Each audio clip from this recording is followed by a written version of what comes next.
নমস্কার, আমি অভিলাষ। আবারও একটি নতুন ভিডিওতে আপনাদের সকলকে জানাই স্বাগত। আজকের এই ভিডিওটি আমার 3 নম্বর মাটির কাজে।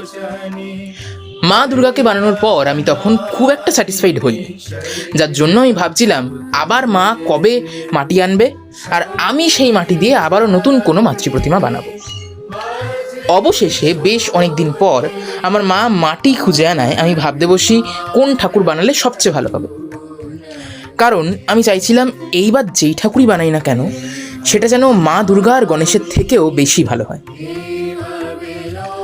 অনেক ভাবার পর মনে হলো আমি এবার এমন কিছু বানাবো যেটা সহজও এবং দেখতেও ভালো হবে, এমন কোনো ঠাকুর। অবশেষে সেটার আইডিয়াও আমার মাই দিয়ে দিল এবং বলল কালীঘাটের কালীমাকে বানানোর কথা।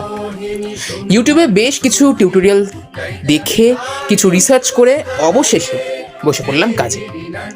মায়ের বডি, মুখ, মুকুট, ফুলমালা সব কিছু হয়ে যাওয়ার পর ইচ্ছা করলো এবার হালটা আমি ছেড়ে দিই, কারণ এবার ছিল আমার সবচেয়ে অপছন্দের কাজ করার পালা, আর সেটা হলো মায়ের হাত।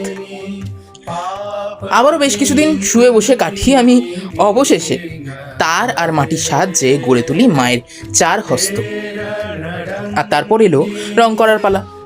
প্রাইমার দিয়ে রং করতে করতে অবশেষে 1.5 মাসের মধ্যে শেষ হলো আমার 3 নম্বর মাটির কাজ, কালীঘাটের কালীমা। আজকের অর্থাৎ মাতৃ দিবসের মতো এক বিশেষ দিনে আমি মাকে সাজিয়ে গুছিয়ে সুসম্পূর্ণ করতে পেরে সত্যি ভীষণ খুশি। আমার তরফ দিয়ে আমি সবটা দিয়েছি এই কাজটির ওপর, এবং আমার মতে আমার আগের 2টি মাটির কাজের থেকেও এটা হয়তো আরও একটু বেশি ভালো হয়েছে।